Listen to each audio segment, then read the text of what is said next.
Hello dear students, मैं हूं मिथिलेश कुमार और आप सभी लोगों का स्वागत करता हूं उदित फार्मेसी के ऑनलाइन लर्निंग प्लेटफॉर्म पर। कैसे हैं आप सभी लोग? आशा करता हूं अच्छे होंगे, स्वस्थ होंगे और मस्त होंगे। Pharmacotherapeutics chapter number 4B infectious disease. यहाँ पर हर एक डिजीज़ जो आपके सिलेबस में है सब इम्पॉर्टेंट है, अक्सर एग्जाम में पूछा जाता है। तो आज के इस क्लास में हम लोग इन्फेक्शियस डिजीज़ में दो डिजीज़ कवर करने वाले हैं। यूरिनरी ट्रैक इन्फेक्शन, जिसको आप यूटीआई कहते हैं, एंड हेपेटाइटिस पढ़ने वाले हैं। ठीक है, ध्यान रखिएगा, ये दो डिजीज आज कवर करने वाले हैं। एंड अगर आप सिलेबस पर नजर डालें तो इससे पहले वाले लेक्चर में हमने ट्यूबरकुलोसिस और निमोनिया बता दिया था। Very good. आज हम लोग यूटीआई और हेपेटाइटिस पढ़ लेंगे, फिर आगे के लेक्चर्स में आगे के और भी डिजीजेस को कवर करेंगे। एंड ध्यान रखिएगा, बहुत इंपॉर्टेंट है ये इन्फेक्शियस डिजीज वाला। हर कोई डिजीज, कोई भी डिजीज एग्जाम में आ सकता है, तो किसी को आप छोड़ नहीं सकते हैं। तो सबको पढ़ना है एंड मैं सबको पढ़ाऊंगा एंड अच्छे तरीके से पढ़ाऊंगा, घबराना नहीं है। ठीक है, चलिए। तो पॉपुलर डिजीज है, काफ़ी पॉपुलरली फीमेल में ये कॉमन होता है, urinary tract infection, UTI. I hope कि आप सभी लोगों ने नाम तो कम से कम सुना होगा। यूटीआई इट मीन्स क्या? Urinary tract infection. क्या होता है सर यूरिनरी ट्रैक इन्फेक्शन? तो यूरिनरी ट्रैक का नाम ही क्या है? यूरिनरी ट्रैक, यानी कि जो मूत्र का जो आपका रास्ता है, पेशाब का रास्ता है, उसमें इन्फेक्शन हो जाता है। उसमें क्या हो जाता है? इन्फेक्शन हो जाता है। तो उसको हम लोग क्या कह देते हैं? यूरिनरी, है ना, ट्रैक इन्फेक्शन कहते हैं। लेकिन सर ये होता कैसे है? ध्यान से सुनिएगा। अच्छा, आप सभी लोगों को पता होगा कि यूटीआई जो है ज़्यादा कॉमन किस में होता है, मेल या फीमेल में? मेल में या फीमेल में? तो एक्चुअली ये ज़्यादा कॉमन जो होता है ना, वो फीमेल में होता है। सब लोगों को पता होना चाहिए। यहाँ पर काफ़ी सारी हमारे क्लास में फीमेल अवेलेबल होंगी, उन्होंने लाइफ में कभी ना कभी अपने दोस्त, साथी, संगति, किसी न साथी को फीमेल में यूटीआई को, मतलब यूटीआई से परेशान हुई होंगी और उनको प्रॉब्लम हुई होगी कभी ना कभी। लेकिन लड़कों में मैं देखता हूँ कि एक्सेप्शनली उन्होंने किसी को देखा होगा, है ना, जिसको कि यूटीआई प्रॉब्लम हुआ है। अगर वो डॉक्टर क्लिनिक में ही रहता होगा, डॉक्टर के साथ वगैरह, तब तो कॉमन केस है कि वहाँ आएगा ही। लेकिन आपके साथी संगति में बहुत कम देखते होंगे कि मेल में होता हो, राइट? हाँ, ठीक है, ध्यान रखिएगा। तो फीमेल में यूटीआई ज़्यादा कॉमन होता है। वाई सर, क्यों कारण होता, क्या कारण है कि यूटीआई ज़्यादा तेज़ी से होता है? तो देखो, मेनली जो यूटीआई इन्फेक्शन होता है ना, वो बैक्टीरिया के इन्वेजन की वजह से होता है। बैक्टीरिया इन्वेड कर देता है। मतलब क्या सर? चलो देखो, फीमेल का यूरेथ्रा कितना होता है, ये आपका यूरिनरी सिस्टम का इमेज देखिए। ये आपका किडनी है, ये आपका किडनी है, और ये किडनी से क्या निकलता है? यूरेटर निकलता है। किडनी में यूरिन बनता है, यूरेटर के रास्ते आपका ब्लैडर में आके जमा हो जाता है। यहाँ तक तो ठीक है सर, कोई दिक्कत नहीं है। हाँ, उसके बाद यहाँ पे यूरेथ्रा है, एंड यूरेथ्रा के बाद यहाँ से यूरिन पास हो जाता है, यूरेथ्रल मिएटस, यानी कि जो मूत्र मार्ग है वहाँ से यूरिन निकलता है। लेकिन आप गौर करेंगे कि फीमेल में यूरेथ्रा का साइज बहुत छोटा होता है। यूरेथ्रा का साइज बहुत छोटा होता है, यानी जब वो कहीं पे भी यूरिनेट करती हैं तो कहीं ना कहीं कांटेक्ट में, है ना, कांटेक्ट में आ जाती हैं, सरफेस के कांटेक्ट में आ जाती हैं। एंड अगर सरफेस के कांटेक्ट में नहीं भी आती हैं तो उनका जो स्ट्रीम बनता है, जैसे मान लो ये यूरेथ्रा है, ठीक है, और ये जो स्ट्रीम बनता है, स्ट्रीम मतलब समझ रहे हो, जैसे पेशाब का स्ट्रीम जो बनता है, वो स्ट्रीम कहीं ना कहीं बहुत नज़दीक होता है, सरफेस के बहुत नज़दीक होता है कि नहीं? हाँ, जिस वजह से यहाँ जो इकोलाई बैक्टीरिया वगैरह होते हैं, जो बैक्टीरिया वगैरह गंदे जगह पे, इसीलिए कहा जाता है महिलाओं को पब्लिक। क्यों ऐसा होता है कि पुरुष लोग कहीं पे भी खड़ा होकर पेशाब कर लेता है, लेकिन महिला के लिए मना किया गया है कि नहीं करना चाहिए? ऐसा नहीं कि महिला का इज्जत है ये वो सेकेंडरी मैटर है, प्राइमरी इसीलिए है। लॉजिक यही था कि महिलाएं अगर कहीं पे भी मतलब शौच करती हैं तो उनको इन्फेक्शन के चांसेस ज़्यादा हैं। इसीलिए कहा जाता है कि महिलाएं जब भी शौच करें तो कहीं ना कहीं साफ सुथरे जगह पर करें, क्योंकि यूटीआई के चांसेस बहुत ज़्यादा हैं। कारण क्योंकि उनका स्ट्रीम भी छोटा बनता है, क्योंकि नीचे बैठकर करना होता है। इससे क्या होता है, यहाँ पे जो बैक्टीरियाज वगैरह होते हैं वो बैक्टीरिया ईजिली इन्वेड कर जाते हैं। अगर वो जगह कंटामिनेटेड है, वहाँ पर बैक्टीरिया है, तो ईजिली इन्वेड करेगा एंड यूरेथ्रा में चला जाएगा। एंड यूरेथ्रा में बैक्टीरिया जाएगा तो कुछ इस प्रकार से यहाँ पर आकर के इन्फेक्शन कॉज करेगा, एंड फिर बहुत ज़्यादा प्रॉब्लमेटिक सिचुएशन होता है। इसीलिए जबकि मेल में ये यूरेथ्रा देखो, मेल में ये ब्लैडर, यूरिनरी ब्लैडर कहाँ है? मेल में यूरिनरी ब्लैडर यहाँ है, देख रहे हो, यूरिनरी ब्लैडर यहाँ है, एंड उसका यूरेथ्रा यहाँ है, देखो इतना बड़ा, चूंकि पेनिस है, पेनिस की वजह से आप समझ सकते हो कि 5-6 इंची तो ऐसे बढ़ गया यूरेथ्रा, है कि नहीं? हाँ, तो यूरेथ्रा कहीं ना कहीं ज़्यादा बड़ा होता है। एंड मेल का आपका देखेंगे, मेल का स्ट्रीम भी बड़ा होता है। जैसे मान लिया जाए ये मेल का पेनिस है, ये मेल का पेनिस है, एंड यहाँ पे क्या कहते हैं यूरेथ्रल मिएटस है, यानी कि छिद्र है, मतलब जो जहाँ से यूरिन निकलेगा, तो वो फिर भी यूरिन पास करेगा तो कोई भी मेल बहुत रेयरली बैठ के करता है ना, ज़्यादातर कॉमन है कि वो खड़े होकर करेगा। एंड यहाँ उसका स्ट्रीम देखिए कितना लंबा बन रहा है, उसका स्ट्रीम कितना लंबा बन रहा है। अगर इनकेस यहाँ बैक्टीरिया है भी, तो बैक्टीरिया अगर स्ट्रीम के माध्यम से चढ़ने का कोशिश करेगा, तो जब तक वो चढ़ेगा ना, तब तक ये आदमी ये बंद होकर के चेन में चला जाएगा, है ना, पैंट में चला जाएगा, तो फिर वहाँ पे इन्फेक्शन के चांसेस बहुत कम होते हैं। ठीक है, हाँ, तो वही बोल रहा है कि इस बात का ध्यान रखना होता है कि ये फीमेल में ज़्यादा कॉमन होता है। देखो ये सब बात आप लिखेंगे तो एग्जाम में आराम से नंबर मिलेंगे। ये सब बताने से क्या होता है कि कॉन्सेप्ट बनता है, फिर आप एग्जाम में रटना नहीं पड़ता, आप अपने से बना बना के लिखते हो। जैसे कहा जाता है कि जैसे फीमेल है, फीमेल ये भी देखिए, ये भी है एगो, जो यहाँ पर मैडम जी हैं ये पब्लिक टॉयलेट में बैठी हैं या फिर घर पे भी बैठी हैं, तो खास करके पब्लिक टॉयलेट की बात करें, जैसे रेलवे स्टेशन में, कोई मॉल में, कहीं पे कहीं आप गए तो वहाँ पब्लिक टॉयलेट्स में इस तरीके से कांटेक्ट में ज़्यादा देर तक नहीं बैठना चाहिए। वैसे आइडियल तरीका होता है फीमेल के पब्लिक टॉयलेट को यूज़ करने का कि आप कमोड के कांटेक्ट में ना आएँ, इतना डिस्टेंस बना करके यूरिनेट करें ताकि आपको इन्फेक्शन के चांसेस कम से कम हों, इन्फेक्शन के चांसेस कम से कम हों। ठीक है, ध्यान रखिएगा इस बात का, ये तरीका होता है। ठीक है, चलो अब पढ़ते हैं क्या कह रहा है। देखो, an infection in any part of the urinary system, the kidney, bladder और यूरेथ्रा। जरूरी नहीं कि सिर्फ यूरेथ्रा में इन्फेक्शन हो, जरूरी नहीं है कि सिर्फ यूरेथ्रा में इन्फेक्शन हो, इन्फेक्शन ब्लैडर तक भी पहुंच सकता है, हाँ, ब्लैडर तक भी पहुंच सकता है, ब्लैडर यूरेटर तक भी पहुंच सकता है, हाँ, किडनी तक भी ब्लड इन्फेक्शन पहुंच सकता है, हाँ। तो ये बोला an infection is in any part of the urinary system, किसी भी मतलब जो आपका यूरिनरी सिस्टम है उसके किसी पार्ट में अगर इन्फेक्शन होता है तो वो आपका यूरिनरी ट्रैक इन्फेक्शन के अंतर्गत आता है। एंड ये ज़्यादा common, urinary tract infections are more common in women, women मतलब होता है महिला, महिला में ज़्यादा कॉमन होता है। They usually occur in bladder और यूरेथ्रा, ज़्यादातर तो ये कहाँ होते हैं, ब्लैडर और यूरेथ्रा, है ना।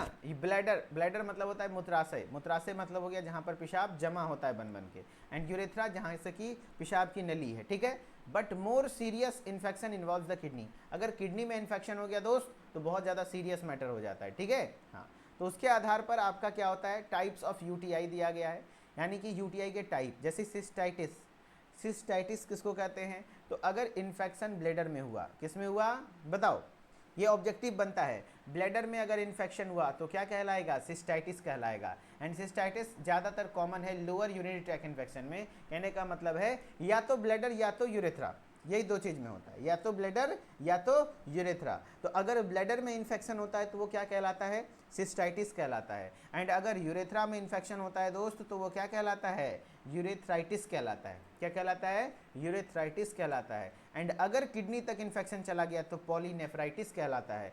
एंड अगर वेजाइना में इन्फेक्शन हो गया तो वेजाइनाइटिस कहलाता है। देखो ये वेजाइना वाइट डिस्चार्ज वगैरह आने लग जाते हैं। पॉलीनेफ्राइटिस इज अ सीवियर कंडीशन जहाँ पे किडनी में प्रॉब्लम आ जाता है ना। तो सिस्टाइटिस इट मीन्स ब्लैडर में infection, urethritis it means urethra में इन्फेक्शन, वेरी गुड। इसी तरह से बोलते चलिए, पॉलीनेफ्राइटिस, नेफ्रॉन मतलब किडनी होता है ना, तो आपके infection of the kidney. And vaginitis infection of the vagina, infection of the vagina. अब ईटियोलॉजी, ईटियोलॉजी मतलब क्या होता है सर, तो इसका कारण क्या है, ये जो आपका होता है ना ईटियोलॉजी ऑफ यूटीआई, यूटीआई के कॉमन कॉज क्या हैं, तो आपको तो मैंने पढ़ाया वही सब लिखा है। देखो, UTIs are more common infection that happen when bacteria often from the skin rectum enter the urethra infect the urinary tract. कहने का मतलब है कि ये यूटीआई यानी कि यूरिनरी ट्रैक इन्फेक्शन, और कई बार फुल फॉर्म भी लिखने आ जाएगा तो आराम से रखना, ठीक है, याद रखना। यूटीआई ज़्यादा कॉमन इन्फेक्शन है जब कब होता है, जब बैक्टीरिया है ना, या तो स्किन के माध्यम से, कई बार होता है स्किन के माध्यम से, या तो रेक्टम के माध्यम से, या तो यूरेथ्रा के माध्यम से इन्फेक्ट एंटर कर जाता है ना। जरूरी नहीं कि सिर्फ यूरेथ्रा के द्वारा ही जाएगा, है ना, कई बार हो जाता है ब्लड में भी चला जाता है, उस वजह से भी हो सकता है। तो यूरिनरी ट्रैक को इन्फेक्ट करेगा, ठीक है, कारण अलग अलग हो सकते हैं। मोस्ट कॉमनली यूरेथ्रा के द्वारा जाता है। The infections can be several part of urinary track, हाँ, इन्फेक्शन अलग अलग जगह हो सकता है। मोस्ट कॉमन टाइप है ब्लैडर में इन्फेक्शन। बताओ यूरेथ्रे क्या कहते हैं, सबसे ज़्यादा कॉमन कौन सा है ना, बताइए सबसे ज़्यादा कॉमन यूटीआई कौन सा है, तो ब्लैडर में इन्फेक्शन सबसे ज़्यादा कॉमन है, यानी कि सिस्टाइटिस ज़्यादा चांसेस होते हैं होने के। ये देखो सिस्टाइटिस इन्फ्लामेशन ऐसा हो जाता है, ठीक है, इनएबिलिटी टू एम्पटी ब्लैडर, जैसे कि ब्लैडर सही से पूरा। अच्छा आप देखिएगा यूटीआई का सबसे ज़्यादा कॉमन सिम्टम है कि पेशाब क्लियर नहीं होता है, यानी कि पूरा एकदम से होता है ना, बार बार पेशाब लगता है, बार बार पेशाब लगता है ना। हाँ, तो मतलब बार बार बाथरूम जाने का मन होता है लेकिन होता नहीं है पेशाब, थोड़ा बहुत हुआ फिर नहीं होता। तो कारण ये है ना कि यहाँ पे ब्लैडर में अगर इन्फेक्शन हुआ है तो ब्लैडर पूरा अपने आप को खाली कर नहीं पाता, ब्लैडर पूरा अपने आप को खाली नहीं कर पाता और जलन भी होती है, हाँ जलन भी होता है। तो ब्लैडर अपने आप को खाली कर नहीं पाता, तो ब्लैडर में थोड़ा यूरिन रह ही जाता है, तो आभास होता है कि अच्छा यूरिन फिर से पेशाब जाना है। जलन भी होती है, जलन के साथ थोड़ा थोड़ा पेशाब भी होते पेशाब होता है। तो इस वजह से यहाँ पे इनएबिलिटी टू एम्पटी ब्लैडर, यानी ब्लैडर में अगर इन्फेक्शन हुआ यानी सिस्टाइटिस हुई है तो क्या होता है बताओ, ब्लैडर सही से खाली नहीं हो पाता। Decrease natural host mechanism, natural host mechanism घट जाता है। इंस्ट्रूमेंटेशन, यूरिन ट्रैक में साइटोस्कोपी करने की जरूरत पड़ जाती है। साइटोस्कोपी में देखा जाता है कि भाई ब्लैडर में कहाँ इन्फेक्शन है, लेकिन सीवियर कंडीशन में, नॉर्मल में इतना जरूरत नहीं पड़ता है, दवा ववा खाते हैं ठीक हो जाता है। ठीक है, हाँ इरिटेशन भी होता है। Very good, very good. अब क्लिनिकल मैनिफेस्टेशन देखो, पेन और burning sensation when peeing, peeing मतलब होता है पेशाब करना यानी यूरिनेट करना।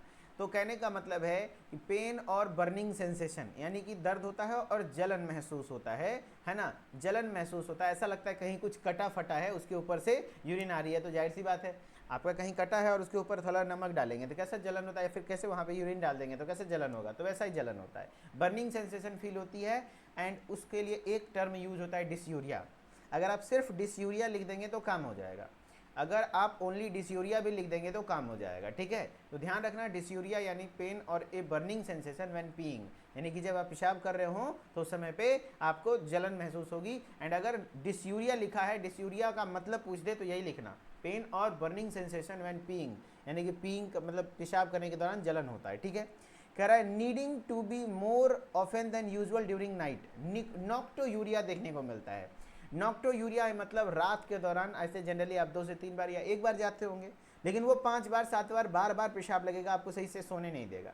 Needing to pee more often than usual, pee मतलब होता है पेशाब करना, तो ज़्यादा आपको पेशाब करने की जरूरत होगी, है ना, बार बार लगेगा, क्योंकि क्या हो रहा है, ब्लैडर खाली नहीं हो पा रहा है। हाँ very good. And P that looks cloudy, है ना, डार्क और हैज स्ट्रॉन्ग स्मेल, जो पी होगा यानी यूरिन होगा उसमें थोड़ा सा क्लाउडी होगा, है ना, थोड़ा डार्क होगा और उसमें बदबू आएंगे। ठीक है, हाँ ना, हाँ। Needing to be pee suddenly और मोर अर्जेंटली देन यूजुअल, ऐसे नहीं तो आपको पेशाब लगता है थोड़ा बर्दाश्त भी कर लेते हैं, राइट, हाँ थोड़ा बर्दाश्त कर लेते हैं, थोड़ा सा क्या कहते हैं आधा घंटा रोक भी लेते हैं, लेकिन इसमें क्या होगा कि आपको बिल्कुल भी बर्दाश्त नहीं होगा, बर्दाश्त ही नहीं होगा, है ना, मतलब तुरंत से जाना है ना। हाँ जी, फिर है needing to pee more often than usual, normally जितना आप जाते हैं उससे ज़्यादा आपको यूरिन करना पास, मतलब बार बार यूरिन के लिए जाना होगा। And blood in your P, कई बार होता है कि आपके ब्लड, यूरिन में ब्लड भी आने लग जाते हैं, है ना, यूरिन में ब्लड आता है। एंड इसके लिए क्या टर्म यूज होता है, हेमेचूरिया, हेमेचूरिया, हेमेचूरिया, हेमेचूरिया इसके लिए टर्म यूज होता है, राइट। हाँ, पैथोजेनेसिस तरीका 3 है, एक है बैक्टीरियल इन्वेजन, एक है असेंडिंग इन्फेक्शन और एक है हेमाटोजीनस स्प्रेड। मैं बताता हूँ तीनों का मतलब क्या होता है सर, बताइए। देखो बैक्टीरियल इन्फेक्शन क्या होता है, ऑकर्स वाया 3 रूट, यानी कि जो बैक्टीरियल इन्वेजन है, बैक्टीरिया मेनली 3 तरीके से आपका जा सकता है।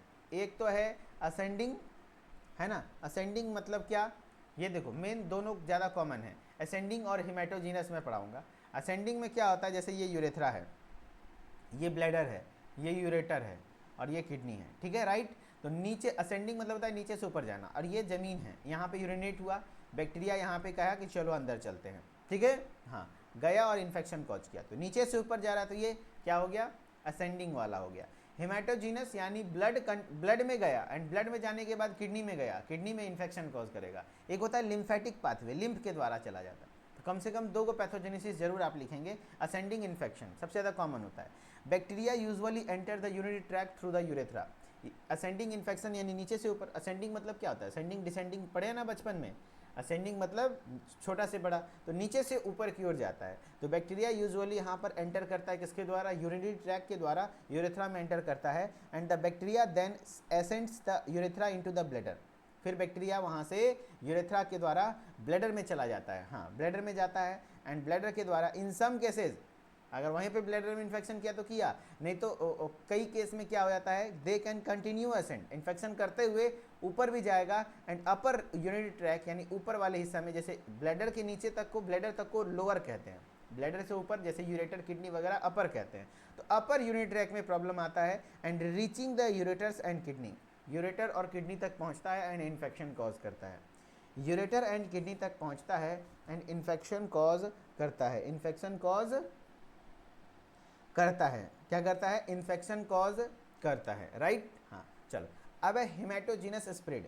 हिमेटोजीनस स्प्रेड का मतलब क्या होता है ना, हिमेटोजीनस का स्प्रेड मतलब क्या होता है, कह रहा है हिमेटो वर्ड का ही मतलब हो गया blood, it occurs when bacteria और other infectious agent carried through the blood stream and reach the kidney, यानी ब्लड स्ट्रीम में जाएगा किसी कारणवश, है ना, एंड उसके बाद वो किडनी तक जाएगा, एंड बैक्टीरिया वहाँ पर मल्टीप्लाई करेगा एंड अपना संख्या कोलोनाइज कर लेगा, कॉलोनी मतलब कॉलोनी बना लेगा, नंबर अपना बढ़ा देगा यूनिट ट्रैक में, एंड वहाँ पर activation of bladder defense mechanism, जिससे ब्लैडर का डिफेंस मैकेनिज्म इंक्रीज हो जाएगा, and mucosal defense and initiate immune system work to limit bacterial growth, and वहाँ पर इम्यून सिस्टम स्टार्ट हो जाएगा, आपका WBC जाएगा और उस बैक्टीरिया को मारना शुरू करेगा। लेकिन अगर फेल्योर हो गया, जनरल केस में ब्लड वाला तो बहुत कम होता है ना, हाँ, लेकिन अगर जो आपका डिफेंस मैकेनिज्म फेल्योर हो गया तो इससे क्या होगा, results in bacterial growth to infection in urinary tract, जिससे क्या होगा बताओ, यहाँ पर bacterial growth result in to infection in urinary tract. अगर आपका डिफेंस मैकेनिज्म उसको मार दिया तब तो ठीक है, लेकिन अगर आपका डिफेंस मैकेनिज्म लूज कर गया, फेल कर गया, हार गया, तो उस कंडीशन में क्या हो जाएगा, आपको यूरिनरी ट्रैक इन्फेक्शन हो जाएगा, राइट। हाँ चलो, दो को पढ़ लिया, आप ट्रीटमेंट पढ़ते हैं। ट्रीटमेंट में नॉन फार्माकोलॉजिकल पढ़ते हैं, ट्रीटमेंट में ट्रीटमेंट ऑफ यूटीआई, भाई समझ में आ रहा है ना, ऐसा तो नहीं लग रहा है बहुत जल्दी जल्दी पढ़ा रहे हैं, नहीं, मुझे जल्दी जल्दी पढ़ाना होता तो मैं एक क्लास में पूरा सारा डिजीज़ पढ़ा सकता था, लेकिन नहीं, मैं ऐसा नहीं कर रहा हूँ, आपको ऑलवेज कोशिश कर रहा हूँ थोड़ा समझ में आए, थोड़ा याद रहे, ताकि एग्जाम में लिखने में आसानी हो। नॉन फार्माकोलॉजिकल मेथड्स, हाँ चलो ठीक है, चलो ठीक है, थैंक यू, है ना, थैंक यू सो मच। आप, मुझे तो लगा था आप लोग बहुत गुस्सा करेंगे मेरे पे, धन्यवाद भाई, बहुत बहुत शुक्रिया, आप सभी लोग समझें। चलिए, इंक्रीज फ्लूइड इनटेक मतलब fluid, okay, non pharmacological management में क्या है, फ्लूइड इनटेक बढ़ा देना है। फ्लूइड इनटेक मतलब क्या होता है, यानी कि आपका जो यूरिन, मतलब कह सकते हो पानी ज़्यादा से ज़्यादा पीना है, पानी ज़्यादा से ज़्यादा पीना है, जिससे कि इन्फेक्शन कम से कम हो, है ना, पानी ज़्यादा से ज़्यादा पीना है, ठीक है। हाँ, मेंटेनेंस ऑफ हाइजीन, हाइजीन मतलब साफ़ सफाई करना है, वहाँ पर साफ़ सुथरा रखना है।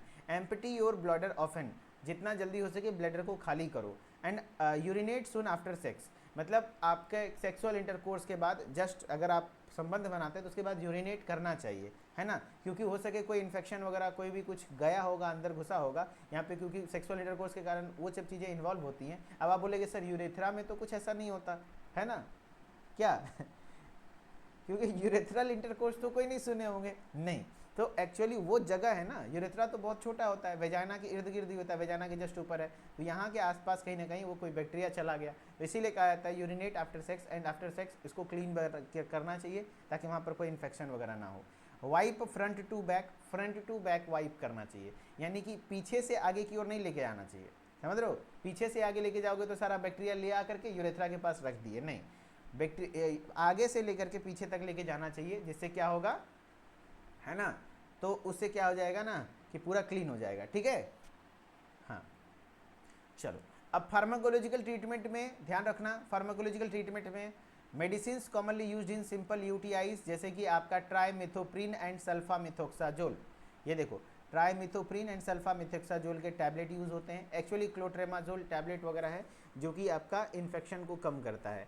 फोस्फोमाइसिन यूज होता है। नाइट्रो क्या कहते हैं नाइट्रो, है ना, फ्यूरिनेशन यूज़ होता है ना, सिफेलेक्सिन यूज़ होता है, सेफ्ट्रियाजोन, क्या कहते हैं कोट्रीमाजोल वगैरह भी यूज़ होता है, ठीक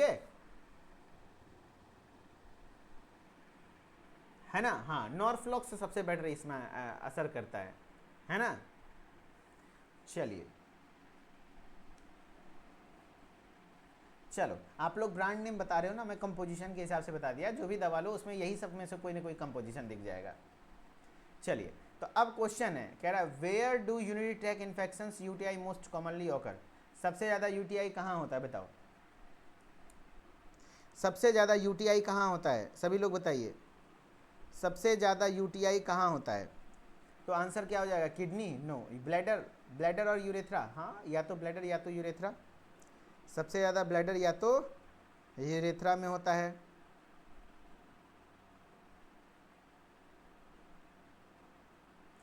वेरी गुड, बहुत बढ़िया, यूरेथ्रा या तो ब्लैडर।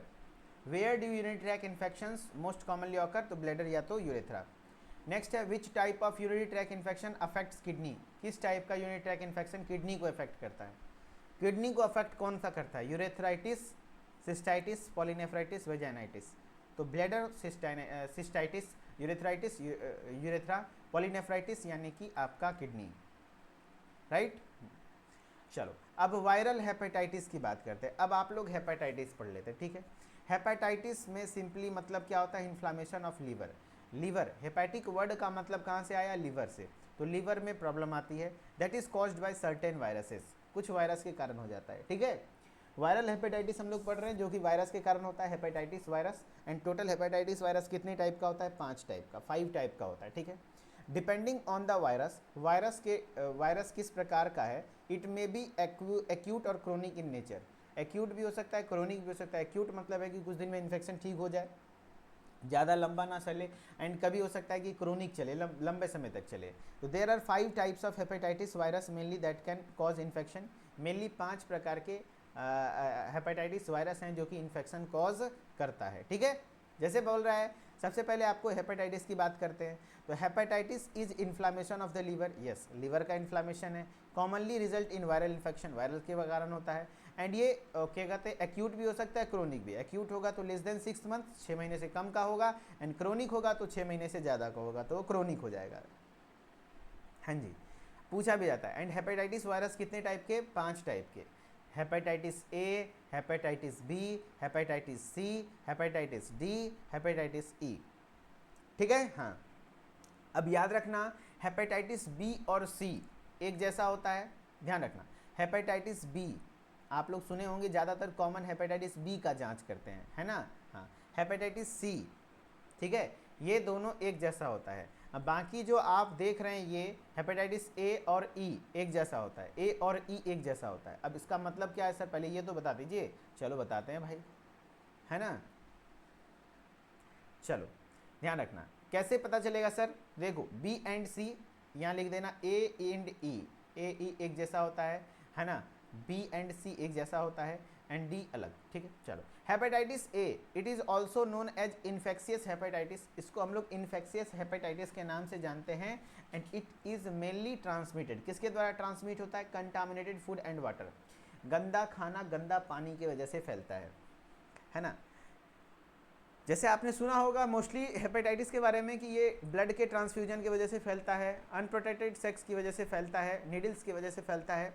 लेकिन ऐसा नहीं है, सारा हेपेटाइटिस ऐसा नहीं होता है। हेपेटाइटिस ए जो है वो आपका इन्फेक्शियस हेपेटाइटिस है, और वो गंदा खाना गंदा पानी की वजह से फैलता है। एंड मैंने बताया ए और ई सेम है, तो ए ई बोलता है ना हाँ, ए ई, तो क्या कहते हैं, it is similar to hepatitis A, ये हेपेटाइटिस ए के समान है। यानी ये भी कैसे, गंदा खाना और गंदा पानी पीने से फैलेगा। ईटियोलॉजी भी यही हो गया, है ना, सबका ईटियोलॉजी, है ना। हाँ, ए ई आई आई आई मैं एक बार वाइवा देने गया था, मेरे को दोस्त बोला कि वो कुछ नहीं पढ़ के आया हुआ था, उसका थोड़ा तो मतलब होता है ना, थोड़ा सा वो क्या कहते हैं, अब मजाक नहीं उड़ाना चाहिए, पढ़ के नहीं आया था और थोड़ा तुतराता था, है ना। उसका फिजिकल डिसेबिलिटी कोटा से ही एडमिशन भी हुआ था, थोड़ा तुतराता था। तो वो उससे बोले, वही हेपेटाइटिस की ही बात है, तो उसको बोले भाई क्वेश्चन बताओ यार, क्वेश्चन का आंसर कैसे बताओगे। बोलता है एक तो हम ऐसे थोड़ा तुतराता था ही, एक तो हम ऐसे पढ़ के नहीं आ पाए हैं, आज हम थोड़ा ज़्यादा तुतरा देंगे, इतना नेचुरल कर दिया तो वाइवा में क्या किया पता है, मेरे साथ गया था वाइवा देने, वाइवा वाला उसका डिटेल ले लिया वैसे नॉर्मली तो वो जवाब दे देता था, हाँ वहाँ होता है, नाक से थोड़ा बोलता था, मतलब ऐसे बोल सकता है कि मैं पढ़ाई ऐसे करेगा तो समझ में आ जाता था कि हाँ भाई ठीक है चलो इसको आता है। उसको क्या किया वाइवा, ओके वेट, एगो पेपर एगो पेन दे दिया उसके बाद कहा लिखो, लिख तो सकते हो इसका आंसर उसके बाद उसका मुंह से क्लियर आवाज निकल गया, बोला अरे यहाँ पे कहा नहीं हुआ, कहा नहीं हो रहा है। हंसी आता है उनको। हमको लगा कि चलो तुम तो बच जाएगा यार। और उसके बाद सॉरी बोला तो समझ में आ गया उसको कि अच्छा सॉरी बोलने में हो गया सॉरी, ऐसे नहीं तो कर रहा है तो कोई दिक्कत नहीं है। चलिए, तो उससे याद आ गया हेपेटाइटिस ए सेम होता है। पूरा मास्टर भी हंस रहा था, मतलब उसका नंबर भी कटा, हंसा भी सब कोई, हम लोग का भी नंबर कटवा दिया, पूरा मैच खराब हो गया।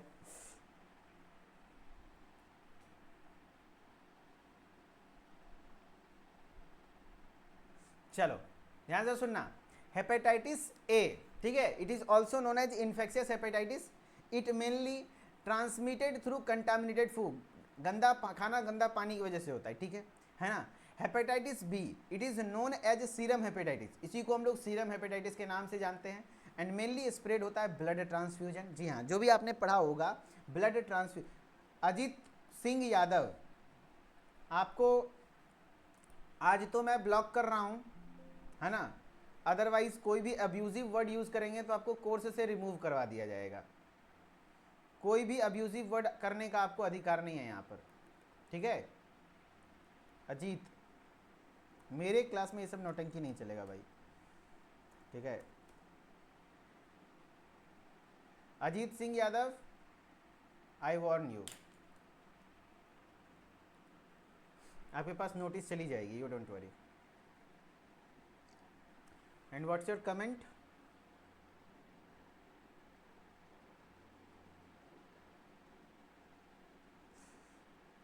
Take 1 second guys.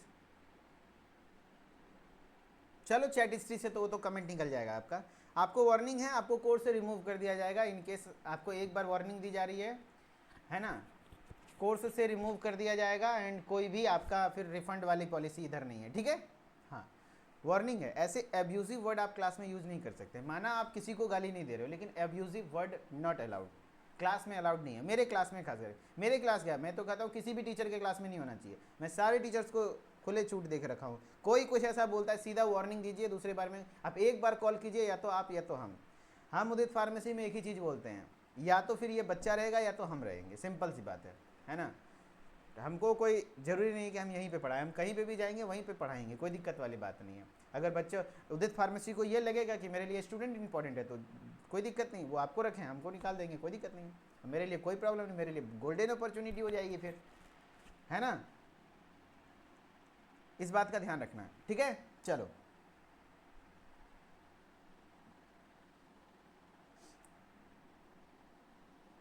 चलो, आज तो मैंने ब्लॉक कर दिया आपको, नेक्स्ट डे से सीधा रिमूव करूंगा। चलो हेपेटाइटिस बी, सीरम हेपेटाइटिस, कोई बात नहीं लेकिन समझ जाना, इसी को सीरम हेपेटाइटिस कहते हैं। ये मेनली किसके द्वारा स्प्रेड होता है? ब्लड ट्रांसफ्यूजन, किसके द्वारा? ब्लड ट्रांसफ्यूजन के द्वारा होता है, सेक्सुअल इंटरकोर्स की वजह से होता है, सेक्सुअल इंटरकोर्स की वजह से होता है। And from mother to fetus, है ना, mother to fetus, sharing of infected needles की वजह से होता है। जैसे आपको हेपेटाइटिस बी के अक्सर कॉमनली पूछा जाएगा कि कैसे फैलता है, तो कंटामिनेटेड ब्लड, है ना, ब्लड, कोई अगर हेपेटाइटिस बी का पेशेंट है, उसका ब्लड अगर ब्लड के कांटेक्ट में हो गया आपके, तो हो जाएगा आपको। अगर उसके डायरेक्ट सेक्सुअल फ्लूइड आपके कांटेक्ट में आ गया तो उससे भी हो जाएगा। एंड अगर नीडल शेयर कर गया उससे भी हो जाएगा। जैसे ग्लूकोमीटर वगैरह भी उसी से जांच कर दिया गया तो उसको भी हो जाएगा। हाउस होल्ड जैसे कि रेजर वगैरह होता है, ब्लेड वगैरह होता है, माँ से बच्चों में भी आ सकता है, ठीक है, अलग अलग कारण है। एंड हेपेटाइटिस सी भी कहीं ना कहीं सिमिलर है, इसीलिए अलग से पढ़ने की जरूरत नहीं है। हेपेटाइटिस सी भी सेम है, but its major route is blood transfusion, mainly ये ब्लड ट्रांसफ्यूजन के द्वारा फैलता है। हेपेटाइटिस डी, ये एक डेल्टा वायरस हेपेटाइटिस है। ये तब होता है for its occurrence there must be presence of any hepatitis in prior, यानी पहले से आपको कोई ना कोई हेपेटाइटिस, है ना, होना चाहिए, तो उस कंडीशन में आपको हेपेटाइटिस डी देखने को मिलता है, ठीक है। तो A B C D E हो गया, सबका इटियोलॉजी भी साथ में पढ़ लिए हैं, एंड सबके इटियोलॉजी भी साथ में हो गए, तो आपको इसकी कोई ज़रूरत नहीं है, ठीक है। चलो अब बात करते हैं हम लोग इसके लेकर के कि हेपेटाइटिस जो होता है ना, एक होता है अल्कोहलिक हेपेटाइटिस भी होता है, एक होता है अल्कोहलिक। एक तो वायरल हेपेटाइटिस आपने देख लिया, ये वायरल हेपेटाइटिस था, ठीक है। हाँ, अल्कोहलिक हेपेटाइटिस भी होता है। कह रहा है ये इन्फेक्शियस नहीं होता है, ये फैलता नहीं है, ठीक है। Liver inflammation cause due to drinking too much alcohol, अगर आप बहुत ज़्यादा शराब पीते हैं तो आपका लीवर इन्फ्लामेशन हो जाता है।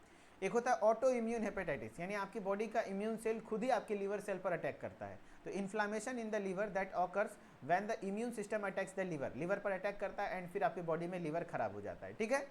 अब पैथोजेनेसिस क्या हो रहा है, देखो कोई भी रिस्क फैक्टर है जैसे अल्कोहल, टॉक्सिन, वायरस, पैथोजन, जिस वजह से भी आपका हो तो आपका इम्यून सिस्टम रिस्पॉन्स करता है ना, आपका इम्यून सिस्टम रिस्पॉन्स करता है and hepatocyte damage decrease cellular expression, and immune response की वजह से आपका हेपेटोसाइट यानी लीवर के सेल डैमेज होते हैं जिससे कि वहाँ पर सेलुलर फंक्शन नहीं होता है and decrease metabolic and detoxification function. Liver का काम क्या है, मेटाबॉलिज्म करना एंड डिटॉक्सिफिकेशन करना, तो ये कहीं ना कहीं कम होगा। And size and number of Kupffer cell, देखो लीवर में एक फेगोसाइटिक सेल होता है, ठीक है, जिसका नाम मैक्रोफेजेज होता है, एक्चुअली ये कफार सेल जो कि कोई भी पैथोजन को मार के खत्म कर देता है। तो कफार सेल का नंबर बढ़ने लगेगा क्योंकि यहाँ पर इन्फेक्शन हुआ है, जिससे लीवर में इन्फ्लामेशन हो जाएंगे एंड लीवर में इन्फ्लामेशन होगा तो altered blood and lymph flow होगा, जिससे कि आपको कहीं ना कहीं देखने को मिलेगा जॉन्डिस जैसा सिम्टम, है ना। जॉन्डिस हो सकता है या तो आपको डार्क यूरिन का कलर डार्क, स्टूल का कलर डार्क, कई बार होता है ब्लीडिंग डिसऑर्डर वगैरह भी देखने को मिलते हैं। आप पैथोजेनेसिस नहीं भी बनाएंगे चलेगा, कम से कम इटियोलॉजी, पांचों टाइप एंड पांचों के कारण कैसे फैलता है लिख देना। कफार सेल ना लीवर में पाया जाने वाला एक सेल है जिसके अंदर ये प्रॉपर्टी है, लीवर का प्रोटेक्टिव है, लीवर को प्रोटेक्ट करने वाला सेल है, लीवर का बॉडी गार्ड है, अगर वहाँ कोई इन्फेक्शन होता है तो उसको मारने का काम करता है। ट्रीटमेंट ऑफ हेपेटाइटिस, हेपेटाइटिस का ट्रीटमेंट, हेपेटाइटिस का ट्रीटमेंट पढ़ते हैं, हेपेटाइटिस का ट्रीटमेंट पढ़ते हैं। Counselling about risk factors and transmission, है ना, counselling about risk factors and transmission, ठीक है। हाँ ठीक है, उन लोगों को रिस्क फैक्टर के बारे में बताइए, ट्रांसमिशन के बारे में बताइए, फिजिकल एक्सरसाइज के बारे में बताइए, quite alcohol and smoking, alcohol और स्मोकिंग छोड़ दें, है ना, and adopting healthy eating habits, अच्छे अच्छे खाना खाइए। Treatment of hepatitis, pharmacological treatment की बात करेंगे इंक्लूडिंग एंटेकेवीर, एंटीवायरल ड्रग्स यहाँ पर मेनली चलता है। मेनली क्या चलता है, एंटीवायरल ड्रग, चलो ध्यान से सुनना, है ना, ये मेनली यहाँ पर वायरस की वजह से हो रहा है, तो एंटीवायरल ड्रग में देखना वीर लगा होता है ना, एंटेकेवीर, टीनोफोवीर, है ना, लैमीवुडिन, के कहते हैं एडिफोवीर, है ना, रिबाविरिन, एसाइक्लोवीर एंड टेल्बीवुडिन, है ना, which is use in the hepatitis, जो कि हेपेटाइटिस में इस्तेमाल होता है। खास करके आपके हेपेटाइटिस बी जो सबसे ज़्यादा दिक्कत वाली बात है, वहाँ पर एंटी वायरल मेडिकेशन जैसे कि एंटेकावीर, है ना, टीवोफिविर वगैरह चलता है ना, इंटरफेरोन अल्फा वगैरह चलता है, साइड इफेक्ट वगैरह आप देख सकते हैं। तो ये सब नहीं भी लिखेंगे तो चलेगा, ट्रीटमेंट में आप ये सब दवा लिख देंगे वन बाय वन, है ना, एंटेकावीर, टीनोफिविर, क्योंकि ये वायरल डिजीज़ है तो एंटीवायरल ड्रग यहाँ पर यूज़ होगा, है ना। एंड हेपेटाइटिस सी के ट्रीटमेंट आपको पढ़ने की जरूरत नहीं है अलग से, आपको ऐसा कुछ नहीं आएगा कि हेपेटाइटिस सी का ट्रीटमेंट लिखिए। चलो अब क्वेश्चन बताओ, अब क्वेश्चन बताओ, क्वेश्चन का आंसर करो। क्वेश्चन है which of the following virus is responsible for causing hepatitis A, hepatitis A के कारण क्या होता है बताओ, इसका कारण कौन है। तो हेपेटाइटिस ए होने का कारण हेपेटाइटिस ए वायरस होगा, हेपेटाइटिस ए वायरस होगा, है ना। हाँ, कह रहा है what is the most common mode of transmission for hepatitis B, हाँ ये वाला सवाल आता है, बताओ सबसे ज़्यादा मेन कॉमन कारण कौन सा है, कॉमन तरीका, ट्रांसमिशन का तरीका क्या है हेपेटाइटिस बी का। हेपेटाइटिस बी का सबसे ज़्यादा कॉमन मोड ऑफ ट्रांसमिशन क्या है, फीकल ओरल रूट, नहीं फीकल ओरल रूट तो नहीं है, blood born transmission, yes blood born transmission, है ना, सेक्सुअल कांटेक्ट भी हो सकता है, लेकिन हेपेटाइटिस सी होता है blood born transmission, blood born नहीं होगा, सॉरी ब्लड बॉर्न नहीं होगा, है ना, क्योंकि ब्लड के द्वारा नहीं फैलता, mainly sexual contact, blood transfusion की वजह से होता है, ब्लड ट्रांसमिशन है ना, यहाँ ब्लड ट्रांसफ्यूजन होगा तब आंसर होता है, यहाँ सेक्सुअली कांटेक्ट होगा। वेरी गुड, बहुत अच्छा आंसर किया आप लोगों ने। Which of the following is common symptom of acute hepatitis, acute hepatitis के कॉमन सिम्टम क्या है, तो येलोइंग ऑफ द स्किन, हाँ स्किन येलो पड़ जाता है, आंखें जॉन्डिस जैसी दिखने लग जाती है, हाँ चलो ऑप्शन ए सही है पहला ही, ठीक है, स्किन येलो हो जाता है क्योंकि लीवर खराब होगा तो कहीं ना कहीं आपका मेटाबॉलिज्म सही नहीं होगा, है ना। चलिए तो फाइनली आप सभी लोगों का 2 डिजीज़ कंप्लीट हुआ, हेपेटाइटिस एंड ये यूटीआई। यकीन मानिए गाइस, आपके एग्जाम में सीधा सीधा क्वेश्चन देखने को मिलेगा। एंड अच्छे तरीके से पढ़िए। एंड बहुत बहुत धन्यवाद सभी लोगों का। एंड जो लोग क्या कहते हैं इंस्टाग्राम पर आना चाहते हैं, मिथिलेश सर ऑफिशियल हमारा इंस्टाग्राम आईडी है, वहाँ पे भी आ जाइए, अपडेटेड रहिएगा। And central pharmacy YouTube channel को गाइज आप लोग सब्सक्राइब कर लीजिए, वहाँ पर बहुत जल्द ऑब्जेक्टिव का सेशन मैं शुरू करने वाला हूँ। सेंट्रल फार्मेसी को सभी लोग सब्सक्राइब कर लीजिए, है ना। यूट्यूब चैनल पर जाके सर्च कीजिए सेंट्रल फार्मेसी, देन आप सब्सक्राइब कर लीजिए। Okay, thank you so much guys, बहुत बहुत धन्यवाद आप सभी लोगों का। एंड फिर मिलते हैं नेक्स्ट क्लास में। Bye bye, take care.